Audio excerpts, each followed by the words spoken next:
No trichine, ruptured discs. No. How on earth did we miss these insanely inappropriate jokes when we were kids? Oh well, at least now we can fully appreciate these one-liners and innuendos as adults. Too bad. I'm free now. I'm not really sure I trust you. Welcome to The Rewind. Today, we'll be counting down the top 10 adult jokes hidden in children's movies. Before we begin, make sure to give this video a like and hit the subscribe button for good luck. Number 10. Sugar Honey Iced Tea, Madagascar. Oh, sugar honey iced tea.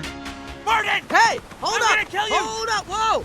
Madagascar, the story of how a pampered group of zoo animals escape their home and end up on the relatively cutthroat island of Madagascar. In one scene, Alex and Marty are running towards each other on the beach. At first, Marty assumes that Alex is excited to see him, but when he realizes that the opposite is true, he panics and runs in the opposite direction, yelling out a quirky and seemingly unrelated string of words.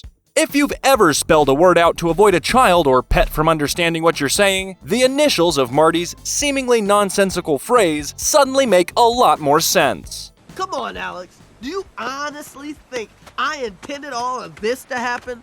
You want me to say that I'm sorry? Is that what you want? Okay. Number 9. Tulio and Chel's compromising position. The road to El Dorado. I'm not really asking you to trust me, am I? Okay. In DreamWorks' The Road to El Dorado, Tulio and Miguel embark on a hurdle-filled journey to reach El Dorado, a mystical city of gold. On the way, Tulio meets a woman named Chel. Tulio and Chel end up enjoying each other's company far too much for a children's movie. In one scene, we hear some interesting noises coming from a sofa just seconds before Chel pops her head up, followed by a satisfied-looking Tulio. Whoa! My lords? High priest. Number 8. Incestuous reference, Hercules. First that restaurant by the bay, and then that play, that Oedipus thing? Man, I thought I had problems.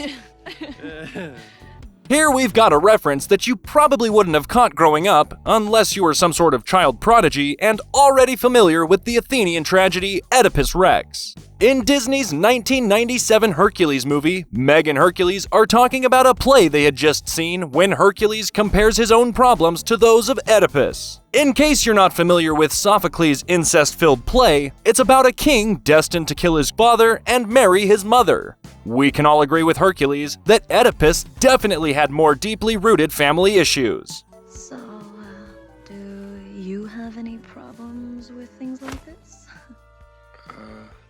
Weak ankles, I mean. Oh.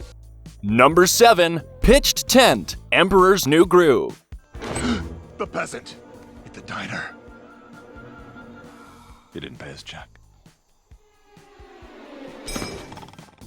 The Emperor's New Groove is full of hilarious scenes and one-liners, but there's one joke in particular that's a little more subtle and definitely meant for a more mature audience.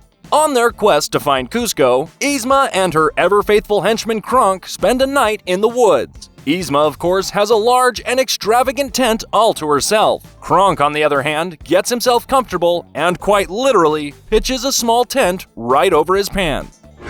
It's the peasant who I saw leaving the city who disappeared into the crowd with Cusco in the back of his car. Number 6. Choking on Chorizo, Coco. Chorizo. Hey, it's chorizo! Very funny, guys, very funny. Chorizo? Yet another wildly inappropriate line from the Disney writer's room. In the beloved 2017 hit Coco, there's a joke that Hector died choking on some chorizo, which everyone finds hilarious. There's nothing too scandalous about this line to English-speaking fans, but for Spanish-speaking viewers, there may be a little more to this joke. That's because in some Spanish-speaking cultures, choking on chorizo could be a reference to oral sex. He choked on some chorizo! I didn't choke, okay? I got food poisoning, which is a big difference. Number 5. We are good at multiplying. Zootopia. Get your popsicle. Yeah. What does that mean? Zootopia is one of those movies that's loved by all ages. Its refreshing humor, charming animation, and lovable lead character won over the hearts of millions. And with a bunny as the main character, the creators didn't miss out on the opportunity to make a joke about how quickly the species is able to reproduce. When Judy does some quick math in front of Nick and calculates how much income he's failed to report on his tax returns, she reminds him that bunnies are good at multiplying. I mean, I am just a dumb bunny, but we are good at multiplying. Anyway, according to your tax forms, you reported, let me see here, 0. Number 4. Size doesn't matter. Frozen. Hang on! We like to go fast. I like fast! Whoa, whoa, whoa, whoa, whoa, whoa. When someone says that size doesn't matter, you generally know what they're talking about. But this joke easily went over the heads of young viewers watching Frozen. After Anna teams up with Kristoff to find Elsa, Kristoff poses a question. What does Anna actually know about her soon-to-be husband? Anna's answers are pretty standard at first. His favorite food is sandwiches, his best friend's name is probably John, and his eye color is dreamy. Kristoff then asks Anna what his foot size is, to which Anna responds that foot size doesn't matter. What's his favorite food? Sandwiches. Best friend's name? Probably John. Eye color. Dreamy. Foot size? Foot size doesn't matter. Have you had a meal with him yet? Number 3. Although she lives with 7 other men, she's not easy. Shrek. Bachelorette number 2 is a cape-wearing girl from the land of fancy. Although she lives with 7 other men, she's not easy. Just kiss her dead, frozen lips and find out what a live wire she is. Come on!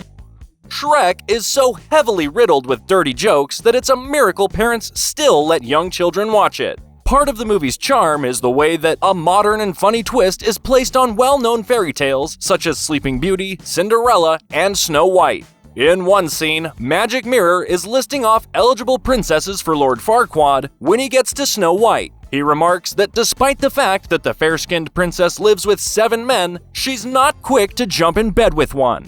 She's perfect. All I have to do is just find someone. But I who probably can go- shouldn't mention the little thing that happens at night. I'll do it. Yes, but after sunset. Silence! Number 2. So it's a girl house. Monster House. And that's the tongue. Then that must be the uvula.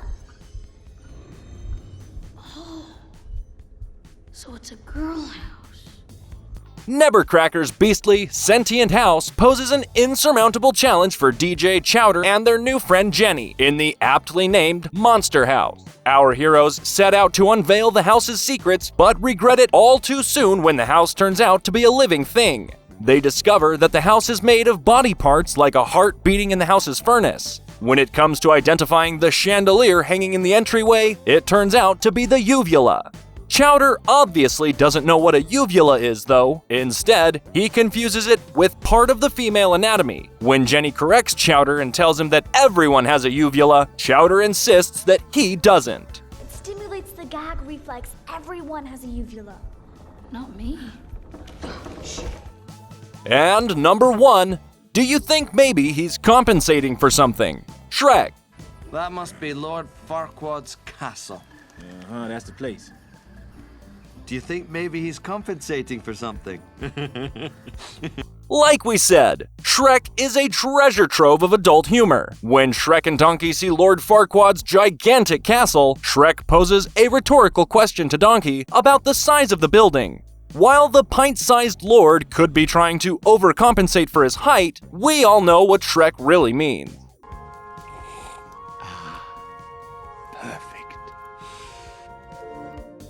What did you think of our list? Before you leave, don't forget to give this video a like and leave your thoughts in the comments below. Check out these other videos from The Rewind, and don't forget to subscribe and hit the bell icon so you never miss another video again.